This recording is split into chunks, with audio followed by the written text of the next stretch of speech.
नमस्कार, स्वागत है आप सभी का। आप देख रहे हैं इंडिया डेली लाइव। मैं हूं आपके साथ नैना यादव और मेरे साथ में इस समय मौजूद हैं आम आदमी पार्टी के सीनियर लीडर संजय सिंह जी, सांसद हैं और पार्टी का एक बड़ी जिम्मेदारी निभाते हैं। सुप्रीम कोर्ट के आदेश के बाद में अब बेल पर वो बाहर आए हैं। संजय जी, आप जब से आए हैं उसके बाद से मैं देख रही हूँ कंटिन्यू एक के बाद एक आपकी व्यस्तताएं बहुत ज्यादा है। सोशल मीडिया हो, न्यूज चैनल हो, लोगों की जुबान पर एक अलग चर्चा है और चर्चा ये भी है कि आखिर अरविंद केजरीवाल सरकार कैसे चलाएंगे जेल से, इसको लेकर बार बार सवाल खड़े हो रहे हैं। देखिए, पहली बात तो ये कि हमने दिल्ली की 2 करोड़ जनता से सर्वे करके पूछा। जनता ने कहा केजरीवाल जी मुख्यमंत्री थे, हैं और रहेंगे।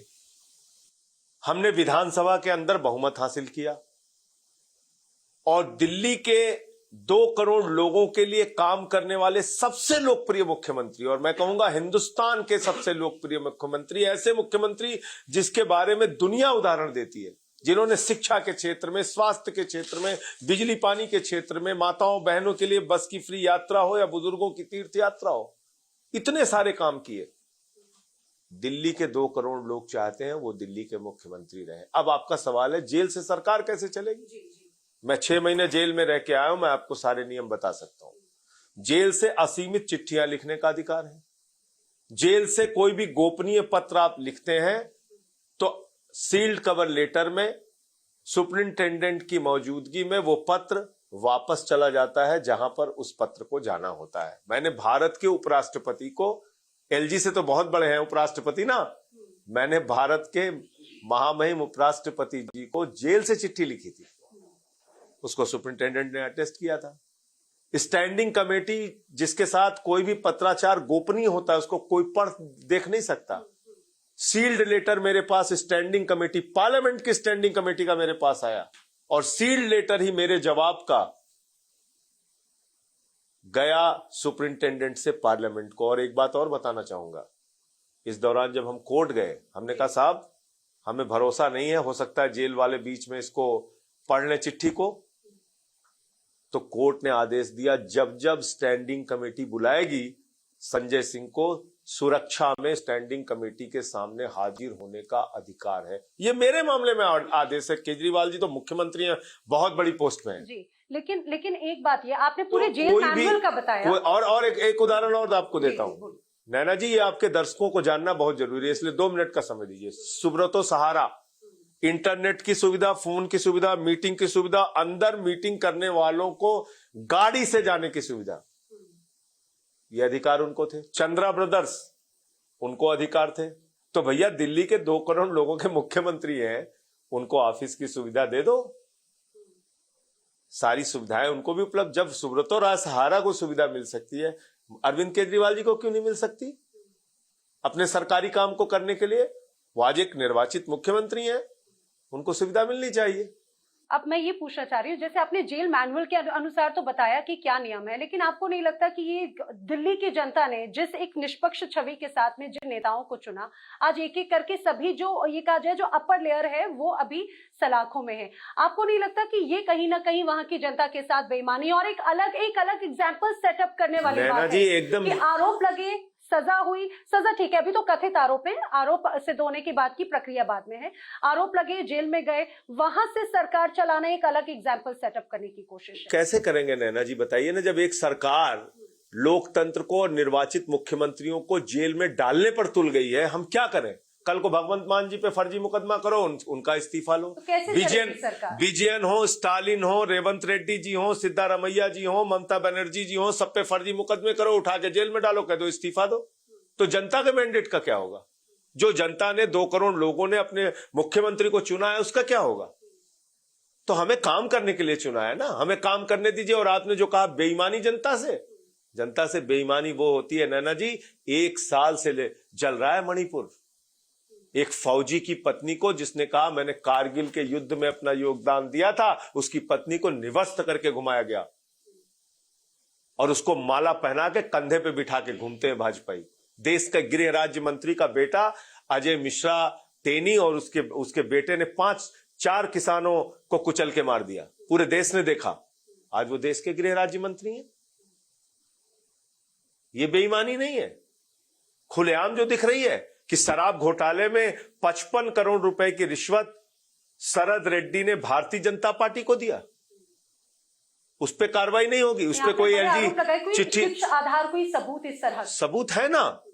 मैं आपको बता तो रहा हूं, केजरीवाल जी के खिलाफ 4 बयान, मात्र 4 बयान अलग अलग लोगों के लिए गए दबाव बनाकर। और दबाव बनाकर मैं क्यों कह रहा हूं, क्योंकि 162 गवाह ईडी के हैं, 294 गवाह सीबीआई के हैं, 456 गवाहों में 4 गवाही मिली, वो भी कैसे?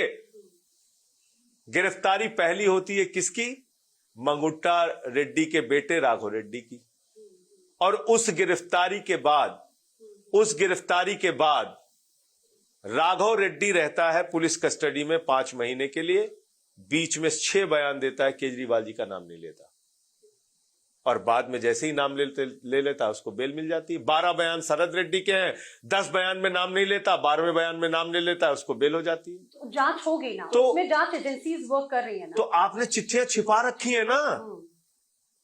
अगर आप निष्पक्ष जांच एजेंसी हैं तो हम जो बोलेंगे पूरी बात कोर्ट के सामने रख दीजिए। आपने म्यूजियम थोड़ी बना रखा है ईडी का दफ्तर। एक और बात में आप हमसे संबंधित कोई भी जांच कर रहे हैं तो आप हमारे जांच के सारे तथ्य कोर्ट के सामने रखिए, कोर्ट तय करेगा इसमें कौन सा सही है कौन सा गलत है। आप कौन होते हैं भाई? आपने कोई ईडी का म्यूजियम थोड़ी बना रखा है। ईडी का दफ्तर कोई म्यूजियम थोड़ी है कि वहां हम कागज इकट्ठा करेंगे, आइए देखिए जी बड़े अच्छे अच्छे कागज हमने इकट्ठा किए हैं। वो कागज आपने कोर्ट के सामने रखने के लिए इकट्ठा किए हैं, तो कोर्ट के सामने आप क्यों नहीं रख रहे थे? ये तो हमारे वकीलों को मैं धन्यवाद देना चाहता हूं और कोर्ट को धन्यवाद देना चाहता हूं कि कोर्ट ने कहा भाई नहीं, जितनी केजरीवाल जी से संबंधित जांच है उसके आरोपी का ये अधिकार है, आप जांच के सारे कागजात दिखाइए। तो देखने पे पता चला तो केजरीवाल के खिलाफ कुछ बोला ही नहीं उन लोगों ने। यही बात मैं पूछना चाह रही हूँ संजय जी। इसके पहले कई बार बेल को लेकर कोशिश की गई, लेकिन उसके आखिरकार आपको चुनाव के एंड पहले बेल मिली। लेकिन चाहे वो मनीष सिसोदिया हो, चाहे वो सत्येंद्र जैन हो, अभी उन्हें बेल नहीं मिली। मैडम, ये जांच के कागज छुपे हुए थे, अभी आदेश हुआ है अदालत का कुछ दिनों पहले। अब ये जांच के कागज जो इन लोगों ने छिपा के रखा था, अब उसको देखने का अधिकार मिला है कोर्ट के द्वारा, तब ये सच्चाइयां सामने आ रही हैं। और मुझे पूरा भरोसा है कि जल्दी ही न्याय मिलेगा हमारे नेताओं को, और वो उनको भी जमानत मिलेगी, बाहर आएंगे और पूरी तरह से निर्दोष साबित होंगे। 80% अंडर ट्रायल है जेलों में। मैं यही पूछ रही हूँ, 10-10 साल तक अंडर ट्रायल है। आपको लग रहा है अब अगर जैसे संजय सिंह अगर बाहर आए हैं, आपको लग रहा है कि एक बहुत बड़ा एक बूस्टअप पार्टी को मिलता है और उसके बाद में ये संभावना और उम्मीद जाग जाती है कि जल्दी चाहे वो सत्येंद्र जैन हो, मनीष सिसोदिया या अरविंद केजरीवाल बाहर आएंगे। हालांकि कोर्ट बार बार कह रहा है कि इस आधार को नहीं बनाया जा सकता। बहरहाल एक दूसरी बात है, क्योंकि चुनाव का वक्त है, एंड वक्त है, उसके पहले आपको लग रहा है अब आप बाहर आ रहे हैं, उसके बाद में अब आपकी आगे की रणनीति स्ट्रेटेजी कैसे रहने वाली है? देखिए, पार्टी जो तय करेगी और अरविंद केजरीवाल जी का जो निर्देश आएगा, हम लोग एक कार्यकर्ता है, शुरू से काम कर रहे हैं, पार्टी के लिए काम करेंगे। और चुनाव में जहां 23 कैंडिडेट हमारे हैं उनको दिन रात मेहनत करके जिताने के लिए प्रयास करेंगे, और जो इंडिया गठबंधन के कैंडिडेट हैं उनके लिए हमारे कार्यकर्ता काम करेंगे, उनको जिताने के लिए काम करेंगे। और 2024 में बड़ा परिवर्तन होगा, और जो अत्याचार मोदी जी कर रहे हैं, इनकी सरकार कर रही है, उसका बदला देश की जनता वोट से लेगी। बार बार बीजेपी कह रही है अब की बार 400 पार, और वो किसी भी ये एक जुमले टाइप का नारा है। बंगाल में कहे 200 पार क्या हुआ, दिल्ली में कहे 45 पार क्या हुआ, 75 पार हरियाणा में बोले क्या हुआ, 150 पार महाराष्ट्र में बोले क्या हुआ, मेघालय में बोले 21 पार, वहां 1 सीट आई, दिल्ली में बोले 45 पार, यहां 8 सीट आई। तो आप बताइए ना, तो ये 400 पार के नारे भी झूठे साबित होंगे, और 2024 में जनता महंगाई के सवाल पे, इनके जुल्म और अत्याचार के सवाल पे इनको हटाएगी। संजय जी, बार बार विपक्ष ये कहती है, 400 पार वाले ही उससे क्वेश्चन से कनेक्टेड, बार बार विपक्ष ये कहता है कि विपक्ष के नेताओं को खत्म और तोड़ने की कोशिश है।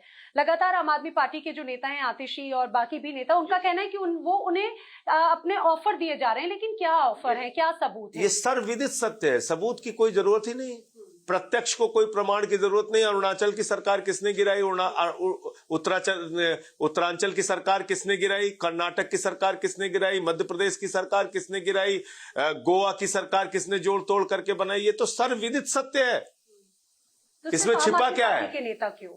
इसमें छिपा क्या है? नहीं, आम आदमी, मैं तो दूसरी पार्टियों का उदाहरण दे रहा हूं। शिवसेना तोड़ा इन्होंने, कांग्रेस तोड़ा इन्होंने, कितनी कितनी 14 पूर्व मुख्यमंत्री कांग्रेस के आज भाजपा में हैं।